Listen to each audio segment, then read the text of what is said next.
first of all, my name's Claire. I'm Chief Exec. I had the unenviable task of taking over from Elsa, big shoes to fill, and you'll be meeting Elsa a little later on.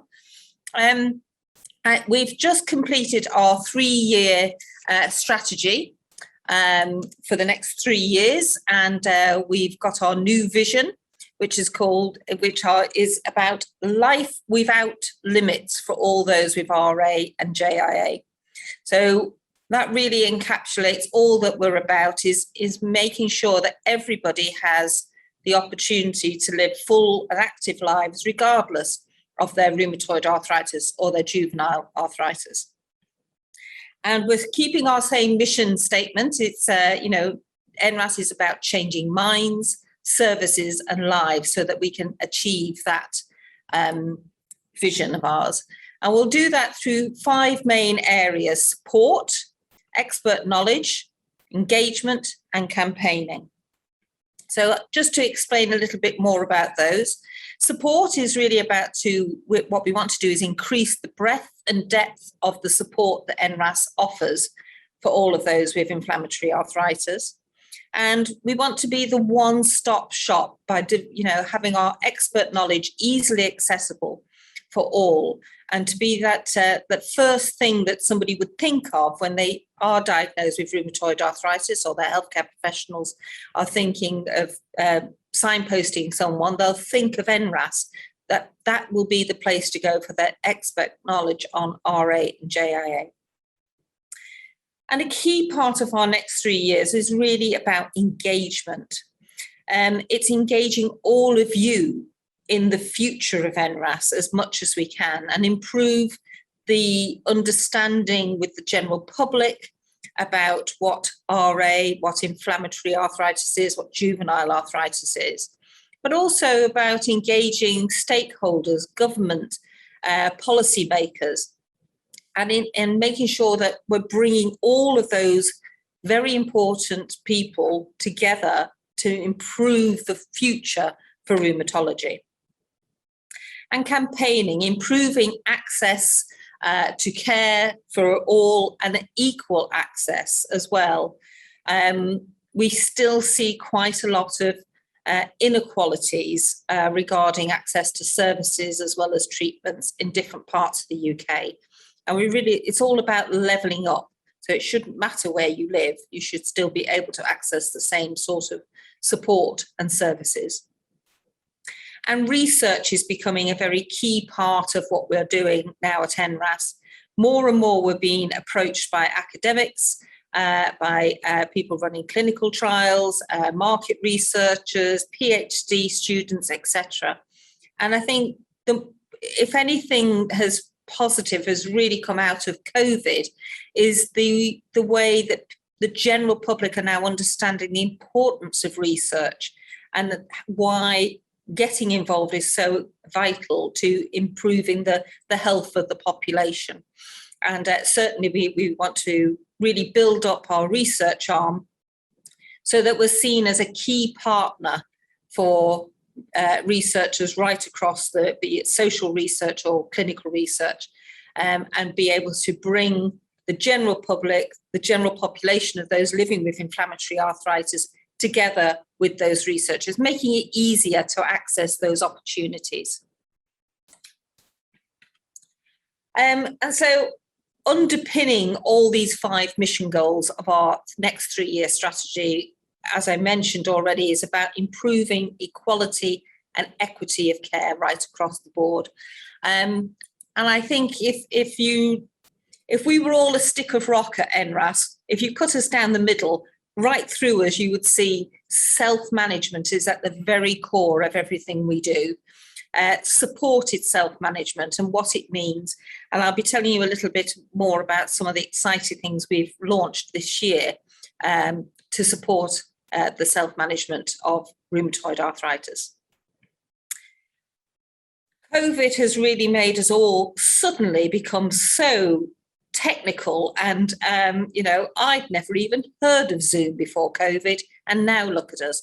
But it has opened our eyes to the many different ways that digital solutions can play a key role in perhaps It has identified some inequalities with people's access to digital solutions, but also it gives us an opportunity to say, are there better ways of using digital and technology in a way that will improve that equity and equality of care?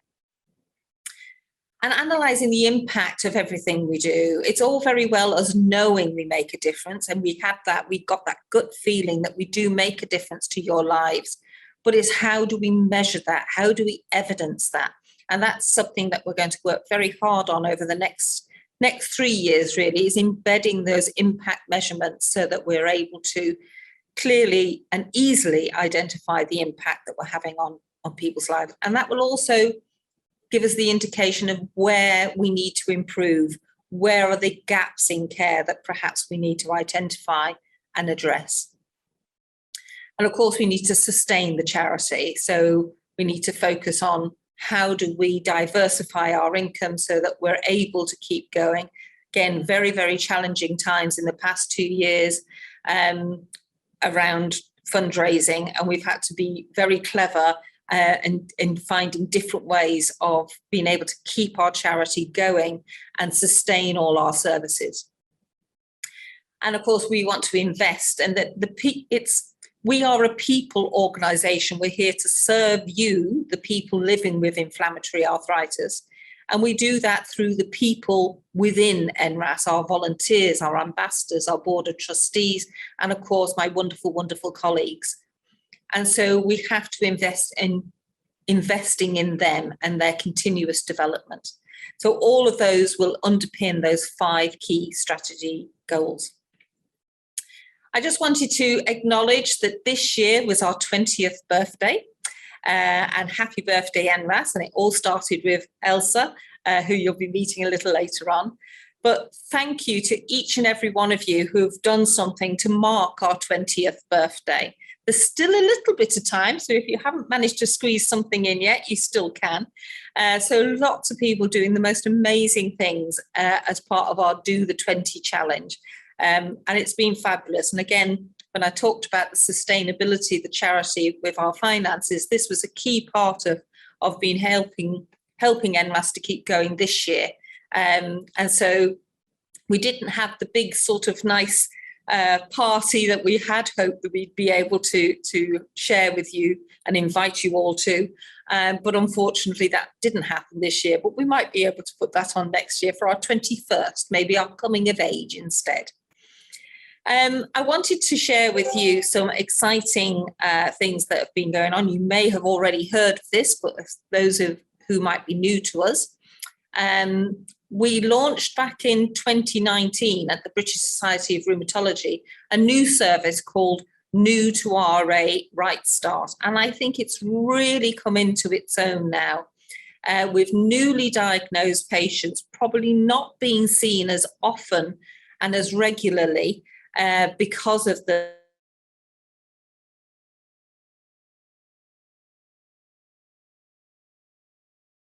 for some reason, I suddenly got muted. I think it must have been when I... so hopefully, am I okay now? Tracy, give me a thumbs up. I don't know where I got cut off there, but I'll start at the beginning again with Right Start is a service for newly diagnosed patients.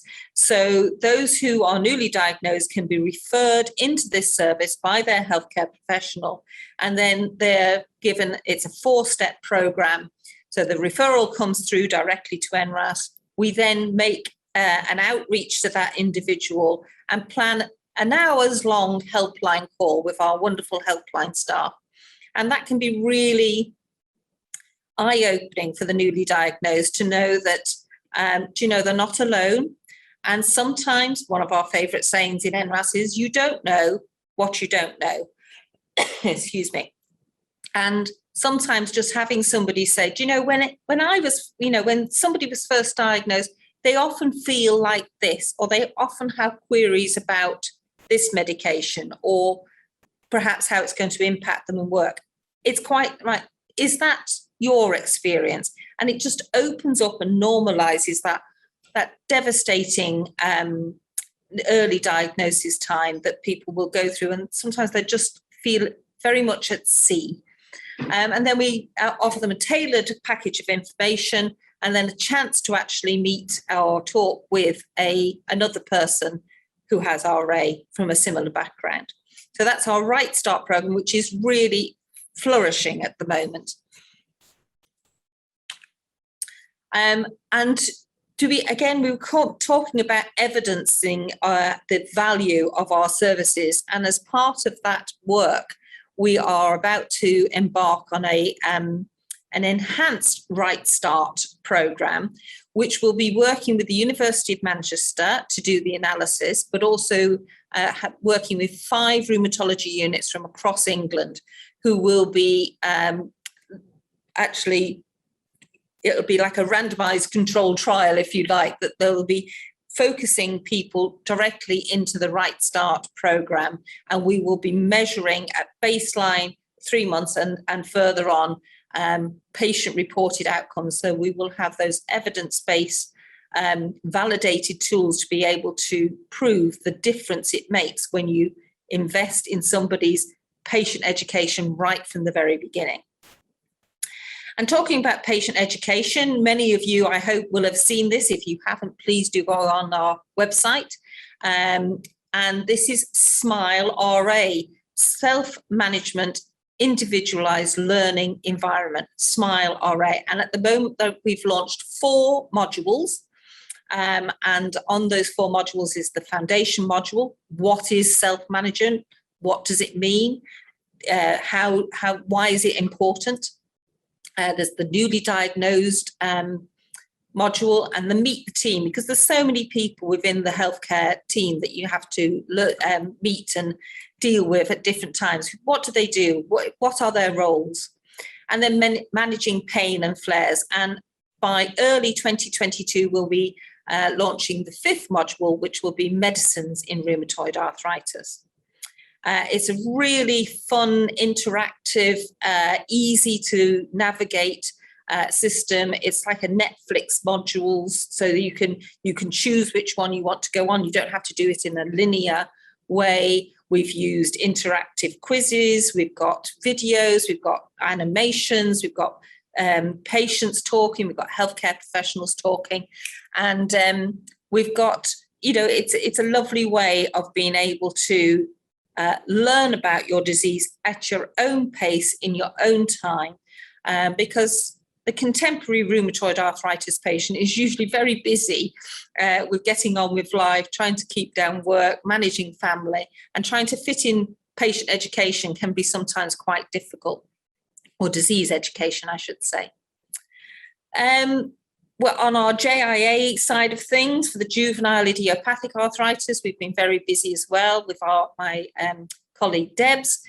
We're planning to have a new to JIA Right Start program, and also a JIA Here for You, so which would be matching parents with parents to give that support in those early days as well, and as well perhaps being able to support adolescents as well, to talk to other adolescents with juvenile arthritis.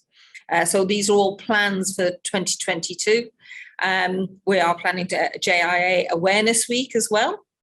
So similar to the RA Awareness Week, we'll be promoting our school resources, and mental health in children with juvenile arthritis is something that has not really had much focus on it. So we're hoping, working with some other patient organisations, to be launching a mental health survey quite soon. And again, looking at self-management for young people as well. So what's ahead for 2022? We've got 4 more SMILE modules in the planning stages. The enhanced Right Start will really get up and running. We're going to be adding more areas to the APNI Jung, which is the area of our website for the South Asian population. We hopefully launching a new resource in the first quarter called Blood Matters, which will be a booklet about all the different blood tests. What are they? Why are they important? What are they measuring? We're also going to be starting a piece of work called Stress Matters, which is about the impact of stress on inflammatory arthritis. We all know that stress can be a real trigger for exacerbating the symptoms of RA, but also for triggering RA in the first place. I won't go through all of these. We've got some new membership wellbeing packages coming, but I'm not going to steal Tracy's thunder because that will be coming soon. When we're ready to press the button, we'll be letting you all know, and we'll have a bit of a fanfare then. I mentioned the new to JIA Right Start already, and we're doing a huge amount of work with the best MSK health programs as well, to improve services and look at how we can support rheumatology units. Not get back to normal, but get back to better, I think is the way forward. We've had all learnt lessons during COVID, and I think there's some real good things that have come out of it, as well as bad things, but we've got a big backlog to deal with. So some key dates for your diaries for next year: 13th to the 17th of June, JIA Awareness Week. Our 21st NRAS Anniversary Gala Dinner and Awards will be on the 9th of September in Windsor. More about that will be coming out in the new year. And RA Awareness Week will be the 12th to the 18th of September. And of course, a bit closer to a date for your diary will be the 16th of December, our online Christmas festive fun. We've got some great acts already lined up for you. For anybody who missed last year's, you've missed it was the first time we'd done it, and it was great fun. We had some celebrity guests, we had all sorts of people contributing to our online show, and it was a really fun thing to do because we can't do our Christmas concert in person again this year. So this was the next best thing, and it's great fun, and you can just watch along from home. And so please do join us on the 16th of December. It's going to be live broadcast on Facebook, but you do not need to have a Facebook account to be able to participate and join it. I'm now going to hand over to Professor Peter Taylor. Thank you for joining us today, Peter. Now, firstly, I must just say what a privilege it is always to be working with the wonderful people at NRAS, with Claire and Tracy, and of course Elsa, who founded this really terrific charity, and to have the pleasure of engaging with all of you. But I also have to say that I've been set a rather daunting task, because Elsa and Claire sent me an enormous list of topics I might talk about, and we're already 20 minutes over time, and I've got a feeling that you might not even have finished by supper. So I'm going to rattle through quite a lot fairly quickly, but focus on some areas that I hope will be of interest to you. So just by way of a quick introduction, I want to share with you, in fact, the findings of a study I published this year that looked at a huge number of patients living with rheumatoid arthritis across many different countries around the world. And we wanted to find out about the issues that mattered most to those patients, really so that the research we could do would help us to focus on addressing those areas.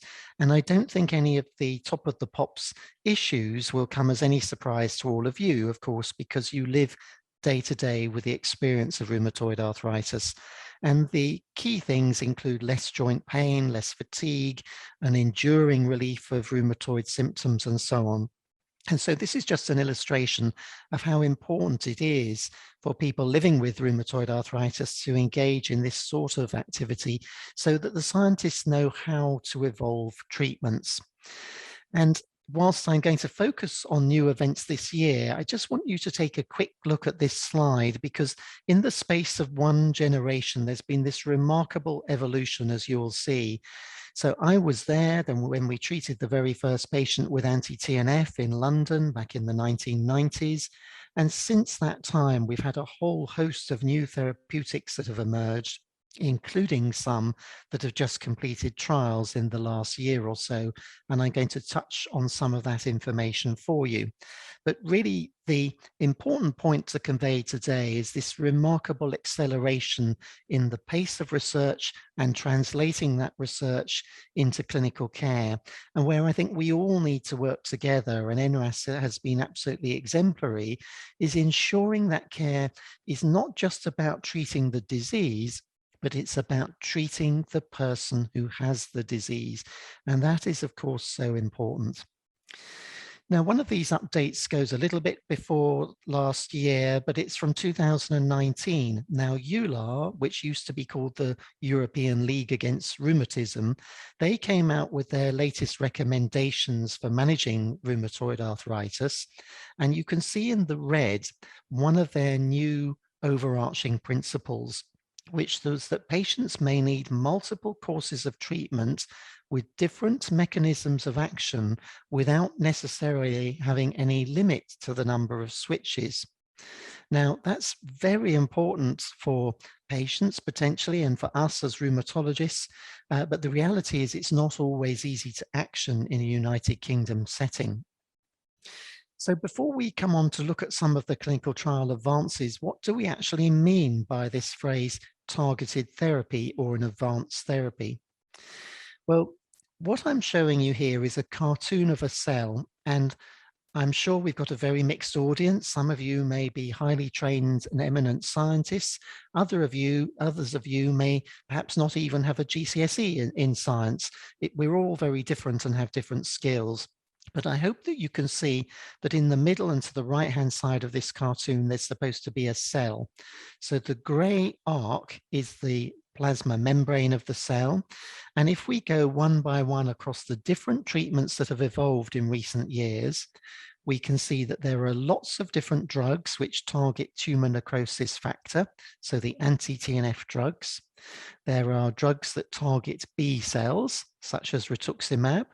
There are drugs that target something called IL-1, which is an inflammatory molecule. There are drugs which target T cells, and that's called abatacept. Perhaps some of you are taking that. And then there are drugs that target IL-6, which is another inflammatory molecule. But you'll note that all of those are outside the cell, whereas inside the cell, we now have 4 molecules, and they're called small molecules because they're so tiny, relatively speaking, that they can get inside the cell and switch off some of the inflammatory switches that operate in the cytoplasm of the cell. So again, the overarching point I want to make here is there's been massive therapeutic advance, both in the form of injectable treatments and in the form of treatments which can be taken by mouth, which are the so-called small molecules. So let's just take a very quick look at the difference. Here's a cell again. The light blue in the middle of the curve is the cytoplasm of the cell, and biologic molecules are so enormous, relatively speaking, that they can't get into the cell.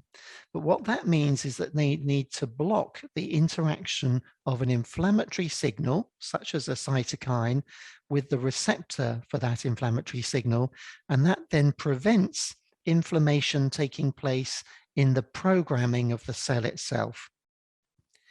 Now, in contrast, if we look at small molecules, a good example of a small molecule would be aspirin. It is absolutely tiny in comparison to a biologic molecule. And the consequence is it can easily get through the gaps in the cell membrane and get inside the cell. It can switch off some of these key protein switches that exist in the cytoplasm of the cell and prevent inflammation. So small molecules can be taken by mouth because they're not digested in the way that proteins would be, and biologics are given by parenteral administration, which means either injection or via a drip. Now, of the small molecules, we now have 4. So this is all very new. The ones in the middle, filgotinib and upadacitinib, are the 2 newest small molecules that have been approved just in the last year or so for use in the United Kingdom.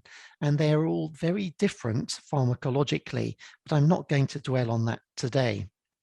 But what I do want to talk about, and that's very relevant to all of you, are what are the possible treatment strategies for patients who don't achieve their treatment goal with the first conventional synthetic disease-modifying antirheumatic drug. So that would be something like methotrexate or sulfasalazine. So what happens if that doesn't work? Well, if it doesn't work, what EULAR recommend, and you can just see highlighted in red, is that we recommend adding a biologic treatment or one of these JAK inhibitors, one of those 4 drugs I just showed you, which is taken by mouth. But the question is, what do we actually choose? And EULAR doesn't really help us. So the question is, does NICE help us? Well, what we're looking at in this scheme, and NICE, by the way, is an acronym that stands for the National Institute of Clinical Excellence. There are less polite explanations for the acronym, but I'm far too polite to mention them. But nonetheless, if you look at the situation this time last year, you'll see that if we ask the question, who gets these advanced therapies, it made rather sorry reading, because you could only access these very potent therapies if you had really severe rheumatoid arthritis. And that worked very well for some people, but it meant that for others, they might potentially, as it were, get left behind. Now, here is what happened if you were in moderate rheumatoid arthritis last year, that you would be given what was called the best supportive care. And sometimes that might work well, but very often it was insufficient. Now, what does all this mean? I really don't want to dwell on politics today because these are issues for policy makers, but nonetheless, you as an organization have a very strong and potent voice as advocates with your politicians. And this was the situation in the United Kingdom. If you look on the right, that if we look at the percentage of biologic DMARD use and expenditure in GDP per capita, I'm afraid the United Kingdom was fairly near the bottom of the pile. Our friends in Southern Ireland do extremely well. As you can see, that's IE right at the top of the graph. But the reality is that independently of particular governments over a very long time, our health service and health care has really been underfunded. And of course, you know, there's been a recent rise in national insurance, which should help address that in part. But as I say, I don't want to dwell on the politics. But if we think about the consequence of this, NRAS itself has undertaken a really important survey. So some of you may have participated in this survey that allowed us to gather the information we need about what it's really like for those people living with rheumatoid arthritis in moderate disease activity. And if you look across these 7 different domains of everyday life that are captured in a questionnaire called the RAID questionnaire, and they include pain, fatigue, and sleep and coping, for example, the reality is that having a moderate disease activity is absolutely not a benign state. Many of you will know this, but apparently NICE did not recognize this. And so this was really a problem. And so this research, I think, was very valuable research, which you yourself, some of you contributed to, that really highlighted the difficulties of people living with moderate disease. And so one of the real triumphs of the last year, for which both Claire and Elsa and many others need to be congratulated, and I was privileged to be involved as well, was that we finally managed to lock horns with NICE. It took years actually, and NICE have changed their mind. So what happened this year is that in February, the first of those oral medications called filgotinib became available for the treatment of moderate rheumatoid arthritis. Then in the summer, there was another change of heart with NICE after 2.5 years of wrangling, where some of the anti-TNFs are now potentially available, providing their price at a cost-effective price for patients with moderate disease activity. And most recently, just a couple of weeks ago, another small molecule called upadacitinib. They've all got tongue twister names, these molecules. They also have trade names, but I won't go into them for speed here. But the important point is it's been pressure from NICE and the constant advocacy in a constructive manner from, pressure from NRAS, I should say, and the constant advocacy which has really driven this change in NICE. So all of you are to be congratulated. And the consequence is there's a much wider availability of choice than ever before. And so I think this is cause for real celebration, and congratulations to Claire, Elsa, and others. And just to now look into the data, if it's the case these drugs are available for patients with more moderate disease, do they actually work? Well, on the left-hand side, we're seeing data for filgotinib, and it's showing that if you have filgotinib at either of the doses administered in trials, that about 3/4 of the patients achieve a low disease activity, which is wonderful, if they started from moderate disease activity. And on the right-hand side, you can see that by a year of treatment, that nearly 2/3 of patients will achieve remission, providing they start from moderate disease activity. So I think this is really exciting. It augurs extremely well for patients who are in moderate disease activity, but I must also emphasize that drugs such as this will not be suitable for everybody. Really, we have to look at the issue of benefit and risk, and we'll come back to that issue later. In terms of availability of anti-TNF treatments for patients in moderate disease activity, the data from our own national registry is shown here. And the summary of it is that if you're in the orange receiving an anti-TNF, you're greatly more likely than the patients with a conventional synthetic DMARD, such as methotrexate or sulfasalazine alone, to achieve remission. And you get an incremental proportion of patients achieving remission over time. So let's now look at some of this new clinical trial data and look at the level of effectiveness. First of all, we'll come on to look at safety later. And this is the issue for us as rheumatologists. What on earth do we do? Because you'll remember EULAR says we could choose any one of these treatments if you've had an inadequate response to methotrexate. So the reality is what on earth do we decide? And my opinion is that rheumatologists like me need to decide this in conjunction with yourselves. Would you prefer an intravenous drug or a self-administered injection or an oral drug? Do you mind whether it's once weekly, once every fortnight, or once monthly? Or there may be some medical reasons why one drug is more suitable than another. And then it's my responsibility to explain that to the patients. And then together we need to come to a decision about what's best for you. So just how well do treatments work if you haven't had an adequate response to methotrexate? Well, this is an illustration to show you that if we take a stringent outcome measure, which means a measure of about 70% improvement in your swollen joint counts and your tender joint counts, in other words, a fantastically good response, we can do that, but still only 1 in 4 to 1 in 5 patients achieve that. So we've still got a long way to go, which illustrates why we need research on new drugs. And so if we look at these new drugs, which are the small molecule drugs, here you can see 4 independent trials between each of the vertical red lines, but in each of the trials, the small molecule is compared to an anti-TNF. And the bottom line is for these new oral drugs, they work at least as well as an anti-TNF, and in some cases, they may work even better. So in other words, for the first time, here's a pill that works just as well, if not better, than an injectable drug. And that's potentially great news. But again, it's only great news if we also look at the potential side effects and work out how we get the best of the benefits and minimize any side effects.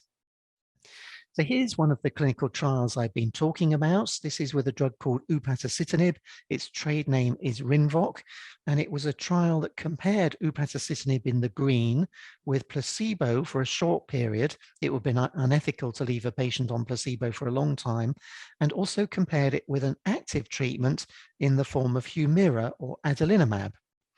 And then after that time, all the patients on placebo were switched onto active drug. And you can see in the graph on the right-hand side that the patients on Rinvoq or upadacitinib in the green do better than placebo, and they do actually better than adalimumab or Humira. And that's very good news. And it also implies that these small molecules work remarkably quickly. Here's the data over time. So many patients would say, okay, well, it's great that it works quickly at 12 weeks or even earlier, but are the benefits maintained or does it wear off over time?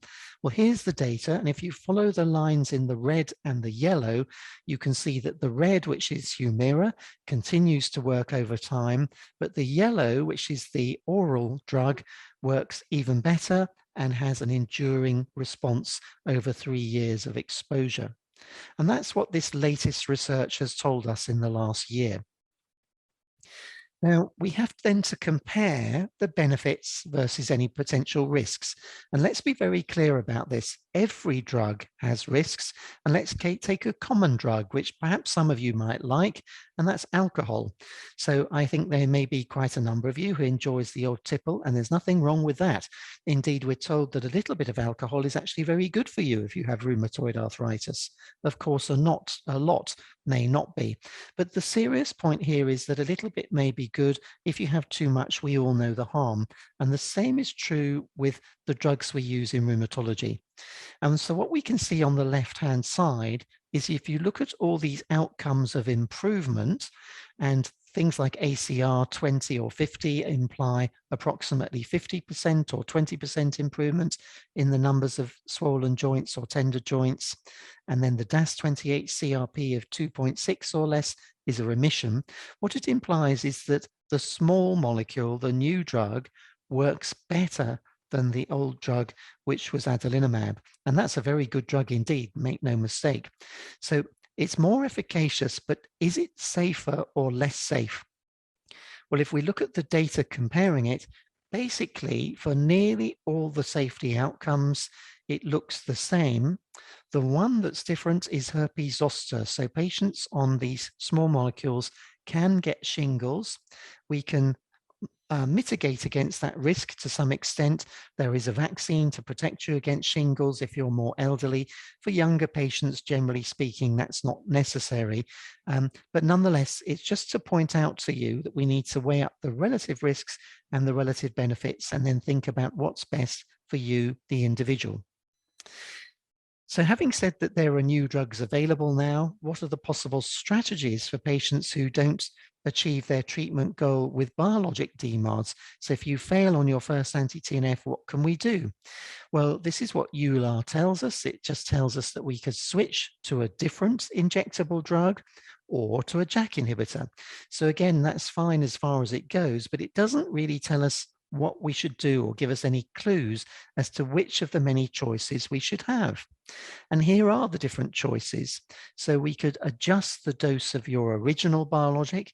Now that's only possible within license for a drug called Infliximab, or we could cycle between different anti-TNFs, and there's evidence that that works, or we could switch you from your first anti-TNF to another mechanism of action drug. And there's evidence that all of these work, as I'll show you.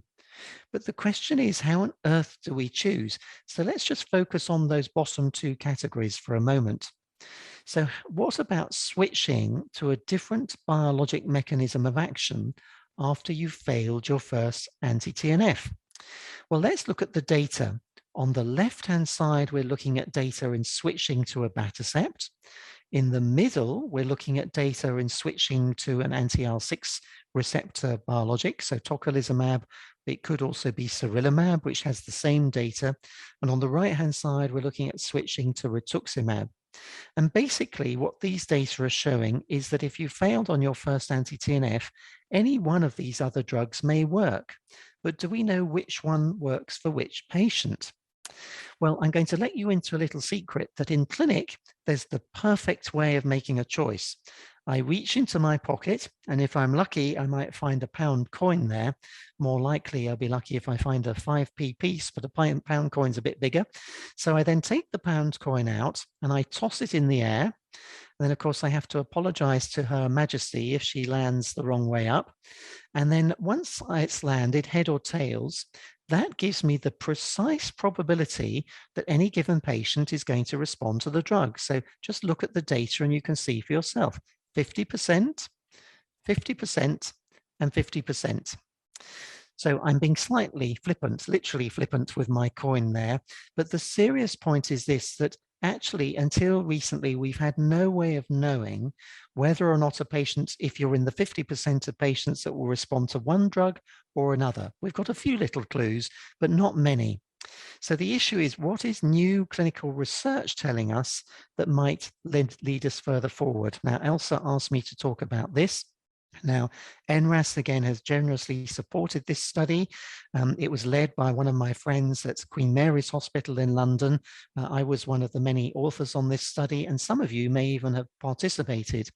But the question was this: can we use synovial biopsies where we take an ultrasound and then actually take a snippet of the lining of your joint away and look at it under the microscope and work out whether you'll respond more to one drug or another?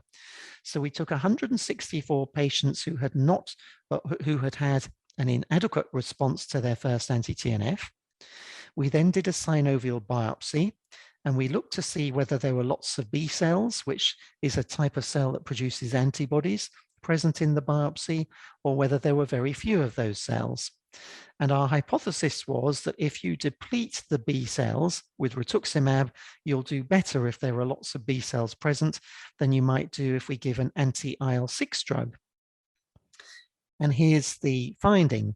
Well, in actual fact, I'm going to go through this very quickly, but summarize verbally for you the key things. We looked at these different biopsies, and in fact, the biopsies themselves did not give us the answer we wanted to see. It didn't tell us whether you respond better to one treatment or another. But we went one step further. We did some clever basic science where we took some of the cells of the rheumatoid synovium, looked at the genes that were inside the cells, and looked at the genes that signaled a B cell signature. In other words, a lot of the cells producing antibodies might be present dependent on the genes that were activated within the cells. And in fact, based on that particular measure, it turned out that we could predict, not with certainty, but enrich for the likelihood of response to one of these biologics over another. So the serious point I just want to make, just dwelling on that slide for a moment more, is that thanks to the participation of generous patients in this research program, we're a step forward to what we like to call precision medicine. That means that one of these days in the future, perhaps within all of our lifetimes, that we'll be able to have a special test that will tell us exactly which is the best treatment for each individual patient at the right time. But to be very honest, we're still nowhere near that at the moment. So that's why we need research and why these findings in the last year are so very important. But we're not there yet. So let's go back to upadacitinib or Rinvoq again. The approved dose is 15 milligrams once daily, and let's look at the clinical trial to show that you could use it after failure of an anti-TNF. And then we'll come on to the other small molecule that can be used as well. So here for upadacitinib, there were 2 doses tested. The only available and approved dose is the 15 milligrams once daily. And what happened was this, that upadacitinib in the green, so that's the 15 milligram dose that we have in the clinic, outperforms placebo. And in fact, it performs just as well as the higher dose, which is not approved because the higher dose was associated with more side effects, particularly infections. So only the 15 milligram dose is approved. That's the way clinical trials work, so we can work out what's beneficial. There was another study looking at the 15 milligram dose and comparing it and saying, okay, well, if we could use any of the treatments we have, what happens if we compare this oral drug with an intravenous alternative after anti-TNF failure? And that's abatacept. And the findings of this study were, in brief, that upadacitinib outperformed abatacept. So again, this is making the point that these new orally available drugs work even better than the other alternative choices if you failed your first anti-TNF. However, I should also stress that doesn't mean that if you are someone who's failed your first anti-TNF, that you should all rush out and get this new drug. Different drugs work well for different people, and that's why we need professionals who are rheumatologists to work with you to talk to you about the benefits and risks and work out what is most likely to be best for you. And sometimes it is literally a toss of the coin. It could be any one of these drugs that might work, in which case sometimes the NHS point of view will be to use the cheapest. And of course, that's not entirely an unreasonable view, but to use politically correct nomenclature, rather than saying the cheapest, we'd say the most cost effective, because that sounds a whole heap better, but it is the truth of the matter. So then, let's come on to the other small molecule, also a once daily oral drug, and that's filgotinib. And in this clinical trial, you can see the design. It's very similar again. 2 doses of filgotinib were compared with placebo, and the patients were all on background conventional synthetic DMARDs, such as methotrexate or sulfasalazine or leflunomide. And here's the data, that what you can see is after the patients have failed on their first anti-TNF, the 2 different doses of filgotinib in the blue or the pink outperform placebo. So here again is another small molecule, and this one's available for moderate disease activity as well as for high disease activity. And you can see that it works very quickly, it works very well, and that the benefits are sustained over time. If we look at the proportion of patients who achieve remission, but very similarly to the other JAK inhibitors, of which we now have 4 in the class, we can see that by week 12, up to a quarter of the patients might achieve remission, and by 6 months of treatment, nearly a third of the patients are achieving remission by what we call a DAS28, which is the type of measure that will be used in many of your NHS outpatient appointments. So this is really exciting because it means there's been a lot of new data about drugs that work incredibly quickly and, to be honest, spectacularly well. But again, the million-dollar question is there any downside and are there any safety issues? Well, there are, and I don't in any way want you to be alarmed by this, but I do want to be very upfront about the fact that having rheumatoid itself does predispose somebody to slightly more likelihood of certain side effects, such as a deep vein thrombosis or a pulmonary embolus. And if you look at the real world data on the left, you can see the likelihood of getting that. It's not common, but it's about 0.3 to 0.8 per 100 patient years of time. Now, if you look at the JAK trials as a whole, there's no difference to the expected rate of background. But when you look at one particular study that's been in the news this year, there may be a slight increase in risk with that particular drug, tofacitinib, compared with anti-TNF. But even then, there's no increase over the expected background rate.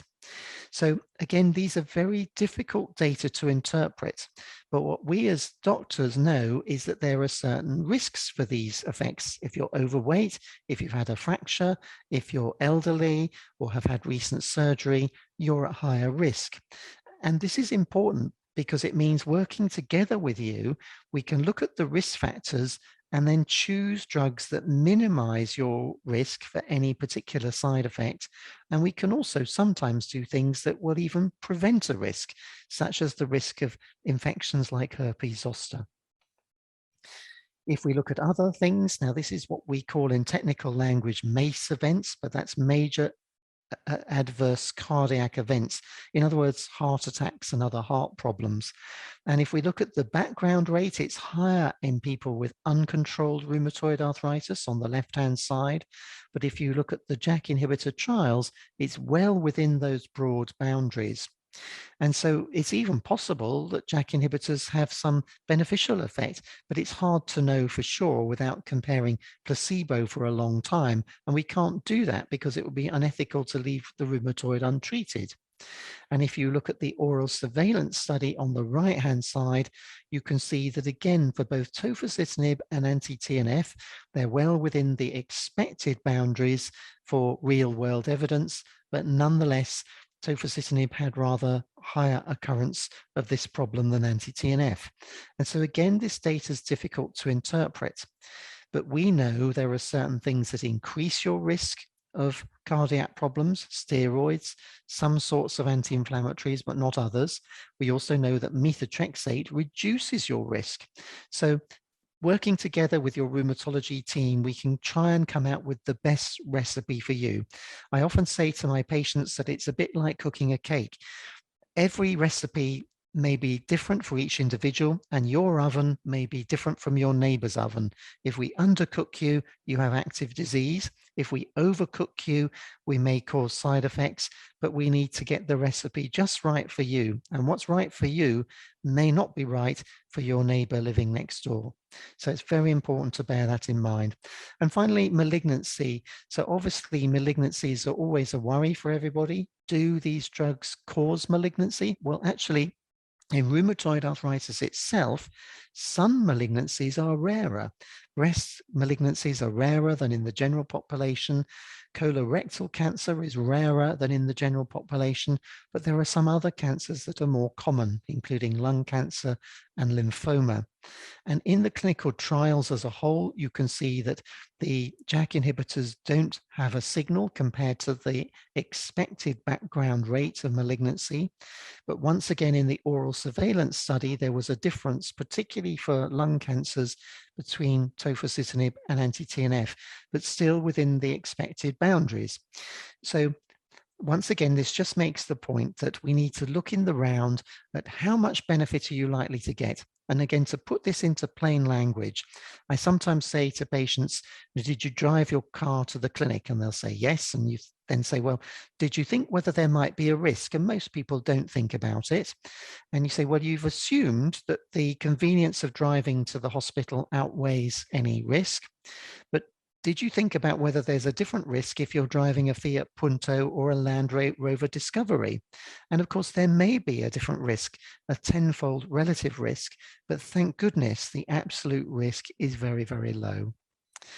So we have to think about all these things. And one of the things we worry about most is infections, as you all know. And again, we know that there are certain things that can increase the chance of infection, particularly concomitant steroid use. But in the JAK inhibitor trials as a whole, there's a definite signal for increasing herpes zoster, so in other words, shingles. Reactivation can occur. And if we look at the oral surveillance study for infections as a whole, there was a higher rate of infections with tofacitinib than there was with anti-TNF. But nonetheless, the rate of infection with untreated or undertreated rheumatoid is higher than in well-treated rheumatoid.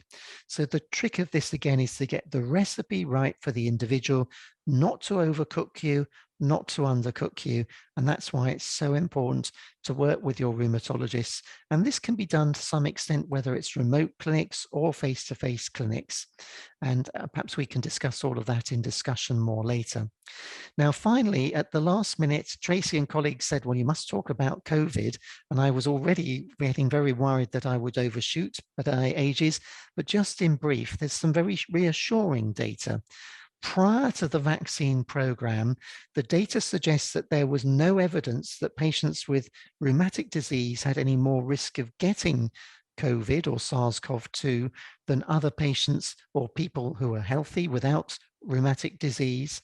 But of course, this all changes with the immunization a little bit, which gives us all a high degree of protection, but we need to talk about that briefly. So how can we protect patients?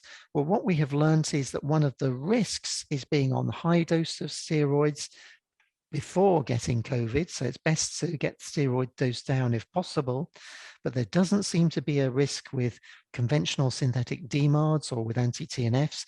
Indeed, anti-TNFs may actually be slightly protective. And again, this is rather busy, but I just want to highlight that in rheumatoid patients in huge numbers of cases, that the risks are being elderly, over 75 in particular, having moderate disease activity. In other words, the better you're controlled, the less likely you are to run into problems with COVID, which is again why it's important not to suddenly stop your drugs because of worries about catching COVID. But on the other hand, if you develop symptoms, you should temporarily stop some medication in discussion with your rheumatology team. And then if you have risk factors such as high blood pressure or lung disease or kidney disease, that could make you more vulnerable. So that's what we've learned. And we've also learned that rituximab may make some patients more vulnerable. Now, all of this means that actually we have to be particularly careful about vaccination and getting everyone vaccinated. There are different kinds of vaccines. There's a so-called adenoviral vaccine, and there are so-called RNA vaccines, such as the Pfizer vaccine. The Oxford AstraZeneca vaccine is an adenovirus vaccine. But in brief, what all these vaccines do is they encourage the B cells in your immune system to make antibodies to the coating of the virus. And then if you're exposed to the virus, your B cells remember that and attack the virus and get rid of it. But what a lot of people have been worrying about is what happens if I've been on rheumatology treatment, and will this mean that I get a less good response to the vaccine? And the answer to this is a little bit complicated, but I'm going to try and explain it very simply. So there have been a lot of studies now that look at this question. In other words, if you're taking methotrexate, will it diminish your immune response to the vaccine? And the answer is mixed. So here you can see that yes, methotrexate does decrease your antibody response, which is why we've been recommending, or at least I have from the very beginning, that you should stop your methotrexate temporarily if possible for a week or so after your vaccine. But the good news for any of you, in case you worry about this, is that even if you have gone on taking methotrexate, there's another arm of the immune system called the T cell response. Now, this is much more difficult to measure unless you have special clinical studies to measure it. But this shows that the T cell responses remain very good. And so the question is, what does this all mean in real world outcomes? We're still researching this, but it is looking overall that most of our rheumatoid patients will respond well if you've had your vaccine. I strongly encourage you to have the vaccine, and if you haven't yet, and strongly encourage you to have, we'll perhaps talk in the discussion about the third primary injection and then your booster. It all sounds complicated, but in reality, it's terribly simple, and we can perhaps discuss that. So I hope you'll forgive the whistle-stop tour, but I've tried to address most of the things I was asked to address. There's still so much more we could have talked about, but maybe we can come back to that after the break if you want to. So really, it's important to intervene early in rheumatoid arthritis. We've talked about what these so-called advanced or targeted therapies are, and that there are lots of new ones just approved, which is brilliant news, I think. A real triumph for NRAS has been the approval of small molecules and some biologics for use in our patients with moderate disease activity. But again, that won't be suitable for everybody, but for some, it will be an enormous advantage. And prior to that, access or currently access to the other advanced therapies other than the ones that NICE have now opened the door to remain restricted to those patients with severe disease activity.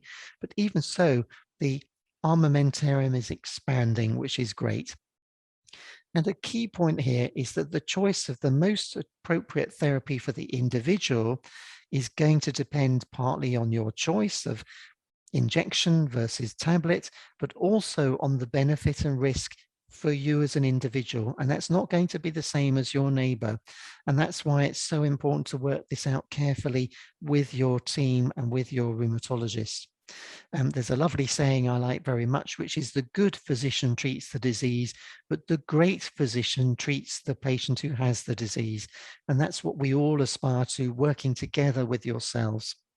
We've also touched briefly on the issue of biomarkers, and we're still not there in having biomarkers that will allow the perfect choice for the individual, but there has been advance in this area, and that's really very encouraging news. So I have a feeling that that's more than enough from me, and you'll all be gasping for your cup of tea or a bio break or both. So I'm going to stop sharing my screen like so. And there we are again. And I hope that the internet didn't crash through all of that. But obviously, I'll be delighted to take any questions the best I can afterwards. And we've also got Elsa and Claire on hand to help steer us through your questions. So looking forward to discussion shortly. Tracy, back to you. Peter, that was amazing. very, very interesting. I always love listening to you, and I'm taking lots of notes myself, and lots of lovely comments in the chat, and people loving the science as well. So it's far more advanced than my science O levels I did. So no, it's very interesting.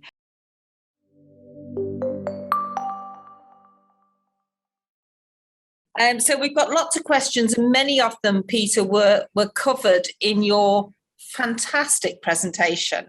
It is an art form what you do in being able to take really complex science and make it accessible for the likes of me, who just about scraped my 11 plus, never mind my GCSE in biology.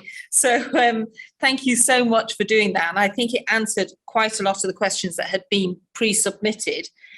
So I want to really focus on the ones that are slightly different to that. Let me just go there. So actually, I'm going to give Peter a little bit of a break, and I'm going to come to you first, Elsa, on somebody was asking about when new medications are coming along, how are they actually brought to market, and how are they accessible? And you sit on many of the NICE technology appraisals. So maybe just give a brief overview of how that happens, and then the NICE guidelines or guidelines on how they're used as well. Sure. Well, good afternoon, everybody, and thank you, Peter. I think you've got a whole new fan base here with the viewers this afternoon. Some of the comments are fantastic and well deserved. Yes, NICE run what they call technology, health technology appraisals. And so when a new drug comes to market, NICE, I think it's NICE, or it may be the Department of Health, put forward to the Secretary of State a question about the drug and whether it can go forward for review. The Secretary of State grants that it can go through the appraisal, and the appraisal process starts. And although NICE have made quite a lot of effort to speed up the process so that new drugs can come to market faster than was the case before, I'm not sure, Peter can probably answer that, whether that is the case, whether we are actually getting them through the system faster. But basically, NRAS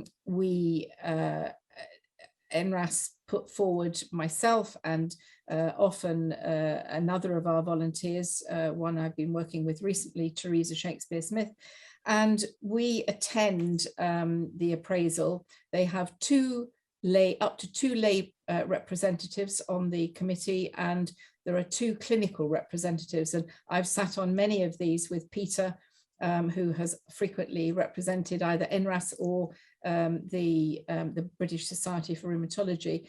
And there is a debate where all of the evidence is presented, and we then look at the data that comes from the evidence review group, which is usually a group that comes from one of the universities, and they look at the trial data, and they create a model, a health economic model, and they model different aspects of the drug with different doses and with different comparators and so on.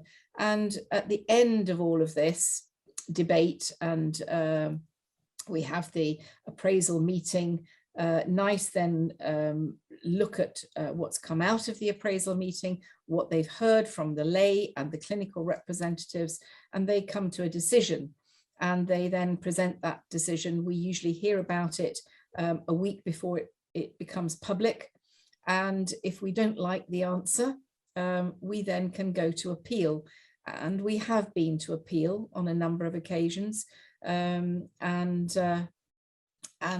won and lost. So it is something that can be worth doing.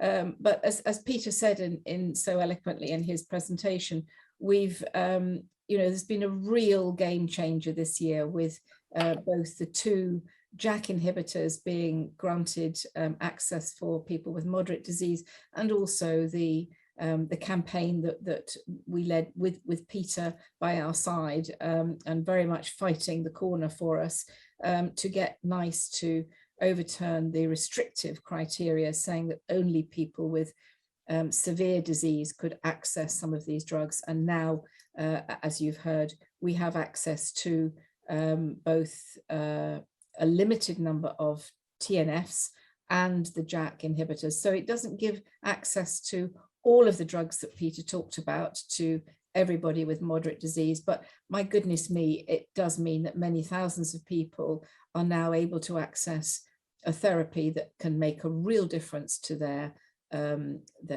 symptoms and their disease progress, and that's just been the best news. And we now want to look at talking to NICE about how the pathway might be reviewed and changed, because I'm sure Peter will agree that the pathway, the NICE biologics pathway, in which these are all set out in the order in which we should use them, is probably not currently best fit for purpose, shall we say.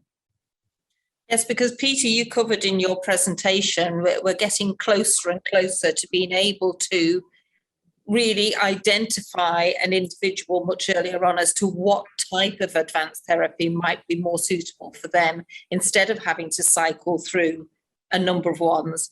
And I think that's what we mean about, maybe redressing that NICE pathway to be able to reflect the modern science that we now have available. You mentioned there, Elsa, about and Peter mentioned in his presentation about the access now up to some of these advanced therapies for moderates. And somebody has asked about, well, why am I not getting it yet? And, we all know that we're still in the middle of a crisis, certainly with backlogs, etc. So under normal circumstances, perhaps it would have been rolled out in more timely way. But Peter, from your own experience, what is the approach to looking at your moderate patients and having the time to be able to bring them into clinic and assess them, etc.? How are you and your colleagues coping with that? Well, thank you, Claire. It's a really important point. And actually, funny enough, I've just finished a set of reviews around the country with 7 different units of different parts of the country, including Scotland and Wales. And we've tried to address this issue, and we will be coming out with some pointers to help colleagues on this. But I think there are several important things to say. So it comes back to what I said several times in the talk, that if you are an individual who's in moderate disease activity all the time, the question is, what is the likelihood that one of these drugs that is available might improve your quality of life without actually adding to any detriment through some sort of adverse effect? And the answer to this is going to be different for everyone. So on the one hand, I think we really should all rejoice that this is a great outcome. Many, many people will benefit from these, but there will be some for whom it won't really be suitable. And again, this will need to be discussed with you, with the rheumatology team. So that's the first thing I think is really important to stress. In other words, sometimes you might be better off with a degree of disease activity if it's the lower end of the moderate scale than some of the complications that could potentially arise from the treatments. And that has to be thought through, very carefully, ideally together between yourself, the patient, and the physician. That said, the issue will also depend on the reimbursement criteria within particular areas. And you were just describing, Claire, that the NICE so-called pathway needs to be changed. I have to say, I hate some of this sort of managerial terminology, but it does have its place. The difficulty is that the way the healthcare system has been funded until very recently is that regions of the UK in primary care have a pot of money, and they then contract from secondary care for specialist care. And NICE, when it was originally set up over 2 decades ago, was partly to prevent the postcode lottery of prescribing that existed at that time. Unfortunately, I have to say, I think it hasn't helped, because there are some clinical commissioning groups who will interpret the current NICE paradigm that I showed you in one way. In other words, they will say you can only have 3 different advanced therapies, and then that's your lot, we're not funding anymore. And there were others who will say you can have 3 within different buckets of classes of drugs. So maybe any number of JAK inhibitors, any number of anti-TNFs, any number of anti-IL-6 receptor blockers. And the trouble is that this leads to an awful lot of confusion. And I'm afraid it does vary according to where you live as to what actually can be reimbursed. And however willing and caring your rheumatologist is, there's absolutely nothing they can do about it. So times they are changing, I hope. And again, with support of NRAS and a constructive approach to this whole thing needs to be reviewed. So the answer is there'll be many of you who may be in moderate disease activity who could benefit from one of these treatments. Talk to your rheumatologist. If you're attending a face-to-face clinic where measurements are done, then that will be a very good time and an ideal time for them to flag it up to you and you to flag it up to them. But even if you're involved in remote clinics, there are certain questions we as rheumatologists can ask, which will flush out the patients who really are doing just fine, on genuinely doing just fine on the treatment they're already on. And actually we're best to stay on that, because remember I told you that if we overcook you, you get a burnt mess, and that's not a good thing to do. So to put that plainly, if someone's in low disease activity or remission, and we suddenly introduce a very potent drug, there's a real worry that we might immunosuppress rather than help you and render you more vulnerable to infections and other complications. So it's getting that recipe just right. And so there are ways and means that this can be approached both with remote consultations and with face-to-face ones. But if you're in a situation where you're having remote consultations and you flag up that you have issues, don't be shy to say to the person at the other end of the phone or on the video consultation, could we perhaps arrange for me to have a face-to-face visit, because I'm really keen to address this. And usually that will be possible. There may be some delay because, as Claire has pointed out, every unit around the country is absolutely up against it with a backlog of patients, huge shortage of staff and so on, but nonetheless it will be possible. So good two-way communication is the key to addressing this. And then, in my view, shared decision-making in coming to a conclusion whether one of the potential alternatives may be beneficial for you or not. Thank you. That's really important. Elsa, you wanted to come in on that? I just wanted to reinforce really what Peter's saying about everybody being an individual, because so many times on things like Health Unlocked and our forums, we get people saying, oh, I've had this and it would really work really well for me. And then somebody else says, well, why can't I have that, sort of thing? And it's so important to appreciate this individuality and the fact that you cannot generalize over a whole RA population on anything, whether it's diet related, drug related, or anything. We're all individuals, and that's, I think, been a really important point that Peter makes. Thank you. So moving on, there is mixed information going out and about whether or not to take a gap from your methotrexate either before or after the COVID booster or third primary dose. Now, I know that there's a study going on at the moment looking into that. So if people are, and the links I think are already up on our website to that. But Peter, do you want to just speak to, what is the general thinking about methotrexate? And of course, again, individuals, some of you are on high dose methotrexate, or higher dose for RA, but not high dose methotrexate, and some are on low dose. So what was your thinking on that one? Thank you, Claire. Well, there's a lot of evidence about this, and let's talk it through. So as Claire points out, methotrexate actually is, I think, a brilliant drug because it has such a huge range of doses. So again, we can try and adapt to the dose that suits the individual. It can be given orally or by injection. So it's remarkably versatile, and it works incredibly well in combination with all sorts of other drugs as well. And so that makes it an invaluable drug. And it has many, if you like, beneficial side effects. It's good for so-called metabolic disease. In other words, it keeps diabetes controlled to some extent. It's good for heart health and even for brain vascular health in patients who are living with rheumatoid arthritis. So all these are good things. One of the ways in which it works, of course, like all the drugs that we use in rheumatoid arthritis, is to dampen down your immune system so that your immune system won't attack your own body. You know, a little analogy I often use, it's like an army. So if you have an army, if your immune system's like an army designed to fight the enemy, which is bacteria or viruses, if your army goes AWOL and the command structure isn't right and you have friendly fire, then that fire is turned upon the army itself and it begins to destroy itself. Now, the issue with methotrexate, of course, is we don't want to overcook you or undercook you again. We don't want to, but we want to reverse the friendly fire by restoring command and restoring ability of the immune system to respond. But one of the things that methotrexate will do is it tends to diminish the so-called B cell responses. Now, B cells are one of the white blood cells in the blood and in other organs in the body, like the spleen and the marrow. And these B cells make antibodies.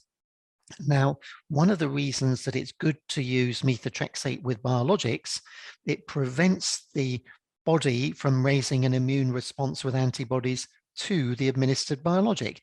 So that makes the response to the biologic more enduring. But a downside would be that if you have an immunization, theoretically, methotrexate could diminish your body's ability to make antibodies to the administered vaccine. And there is some data that that happens. It can happen with influenza vaccine.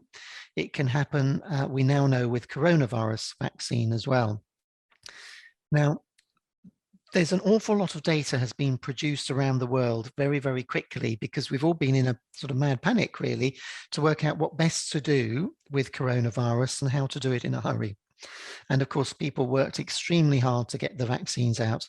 Now, some of the best data has come out of Israel. Israel, I'm not quite sure why, but the Israelis seem to have been incredibly organized in getting their vaccination program going. And the Israeli data is showing that if you carry on taking your methotrexate despite getting your coronavirus vaccine, that most patients still go on and make a good response to the vaccine. However, the Israeli data and other data that's emerged more recently from this country and others is also showing that with coronavirus, but also with influenza and pneumococcus vaccines, that methotrexate may lower the level of antibody response. So it doesn't necessarily switch it right off so you have none, but it does tend to lower the level.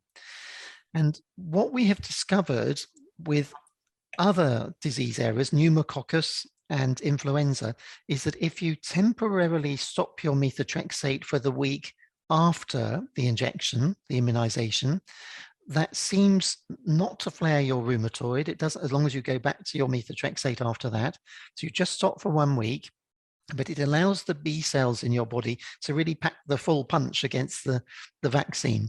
And that's the key.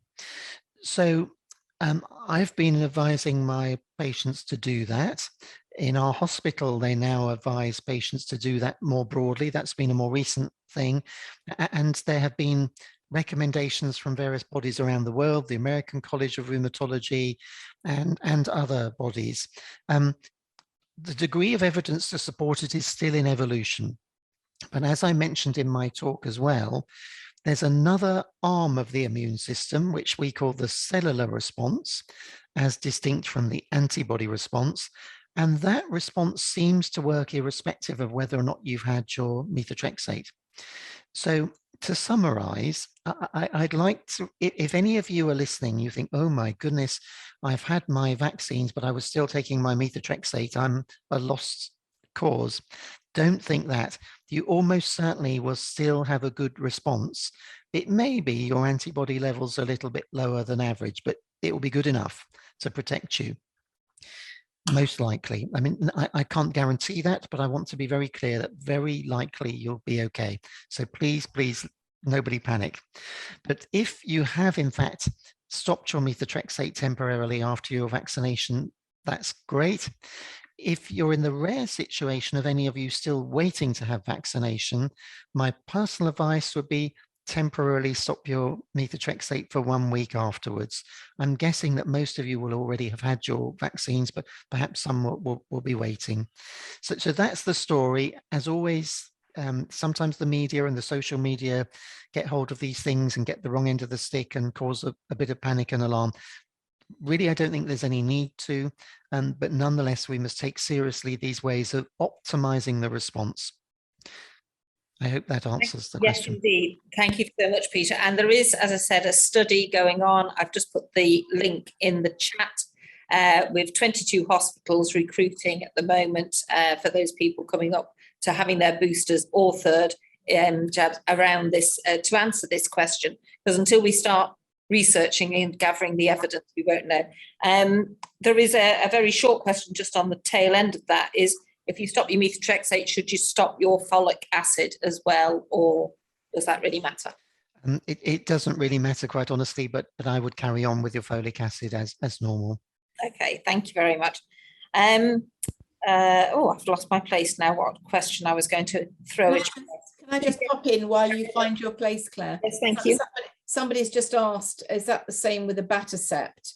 And I think the answer to that, Peter, is undoubtedly no. You don't stop your targeted advanced therapies. That's right. So the comments were very definitely restricted to methotrexate.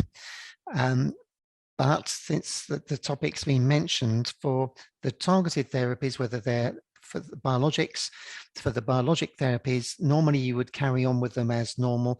The one situation that is a bit different is with rituximab, because rituximab works by killing B cells, and it's the grown-up B cell. It actually kills immature B cells that haven't fully grown up, but the grown-up B cell, the ones that are growing up, will become grown-up B cells, and we don't want to wipe them all out when you're having your vaccine.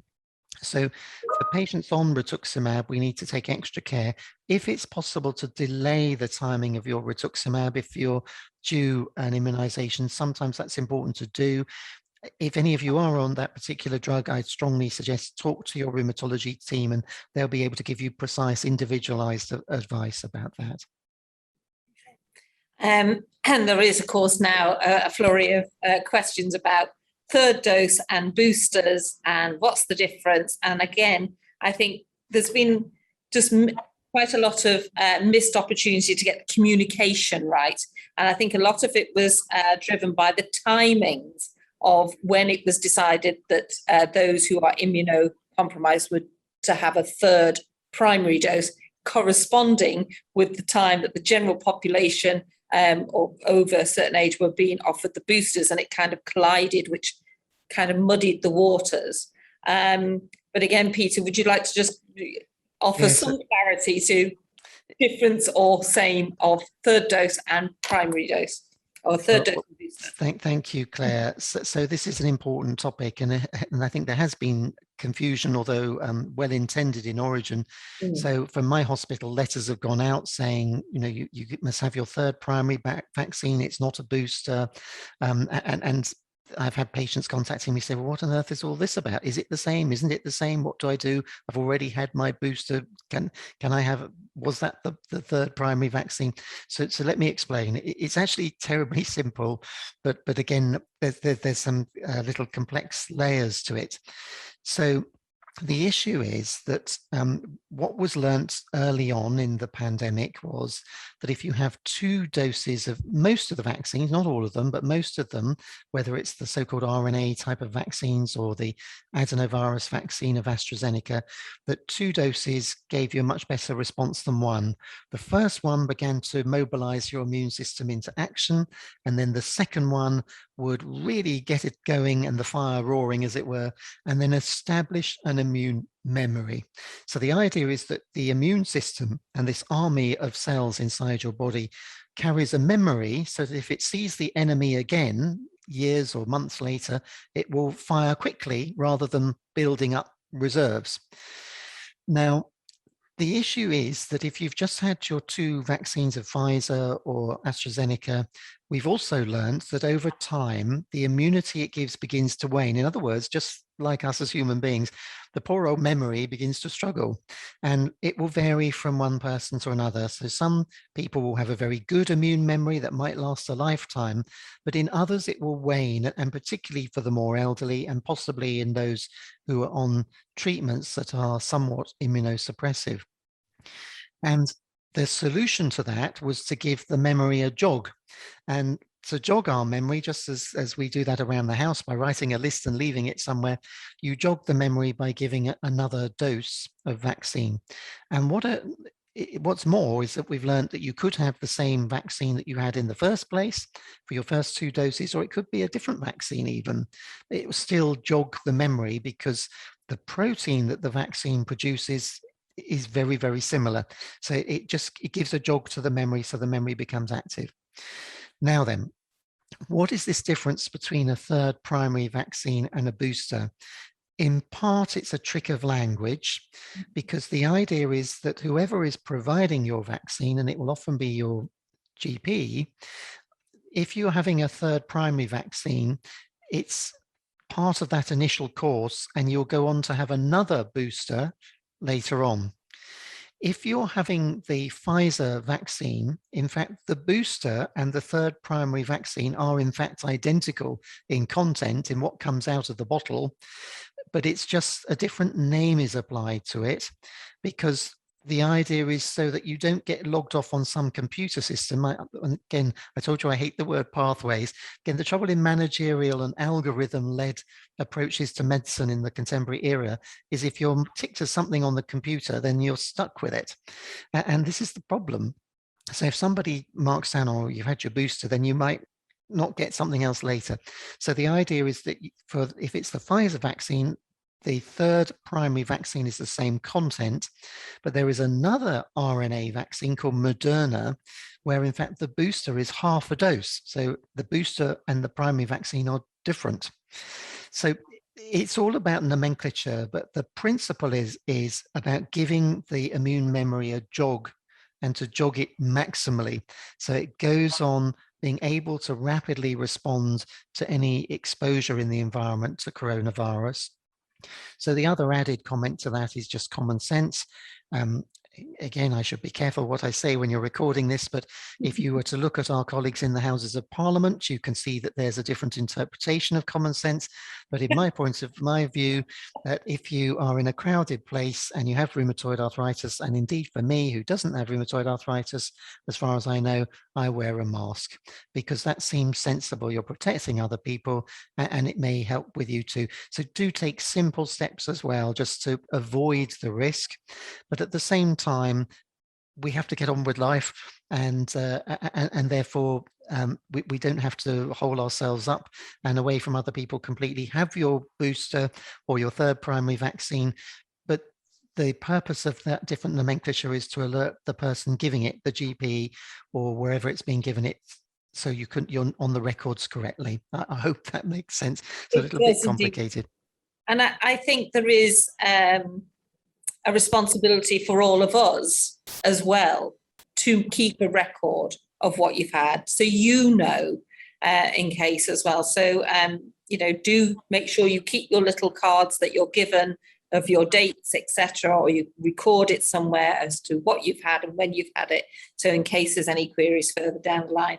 That's been really, really helpful, and some great comments coming up on the chat there as well.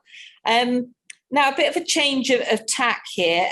We had a great question that came in, and when I looked at it, I thought, I've never heard of this before, but I believe you have, but just not under this acronym. And it's about, somebody's asked, I think it's a lady called Kathy, has asked, is anyone working with CRISPR technology for RA or looking for a cure for RA. And I had to go onto Dr. Google and find out what this was. But I believe you know what it is, Peter.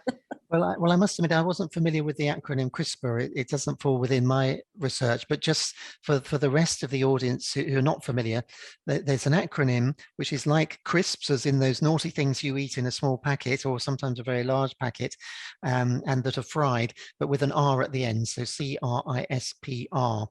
But what it's referring to is a new type of technology. And one of the really exciting things about contemporary research is a lot of the new research is being driven by amazing advances in technology that then give people new ideas as to questions they can ask.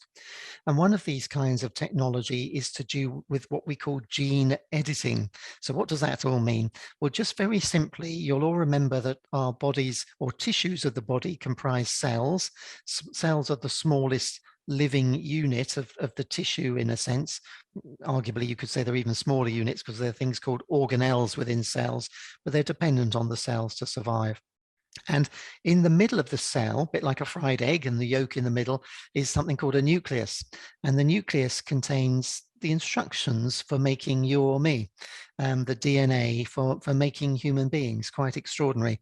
Even more extraordinary when you think that over 95% of it is in common with a chimpanzee, and a rather embarrassingly high amount of it's in common with a lobster. But that's by the by. The point is that scientists have become so clever that you can now break into this genetic code and edit it, in other words, change it.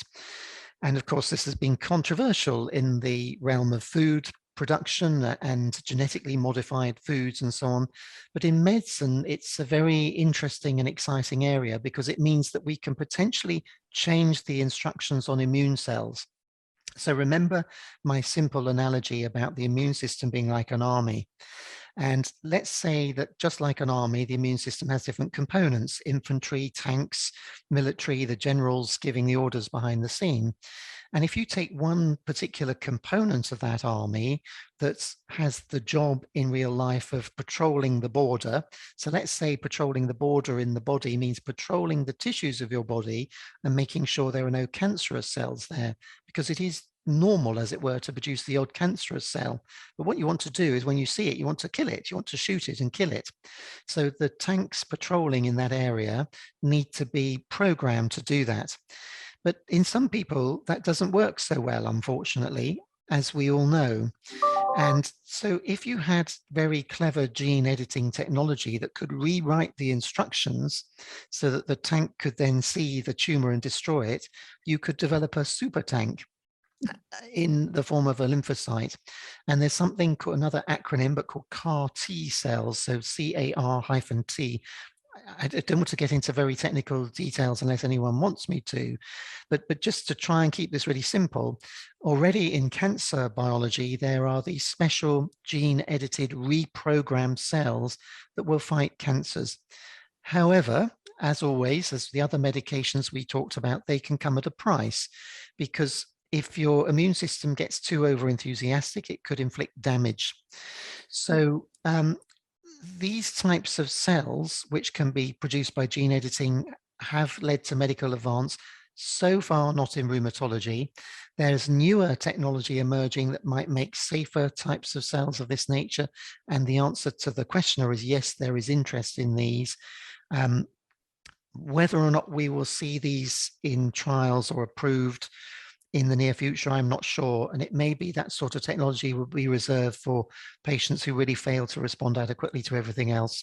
But it's amazing advance in methodology, and scientists and clinicians working side by side then work out how to translate that through into potential clinical advance. So I hope exceedingly simplistically that explains it.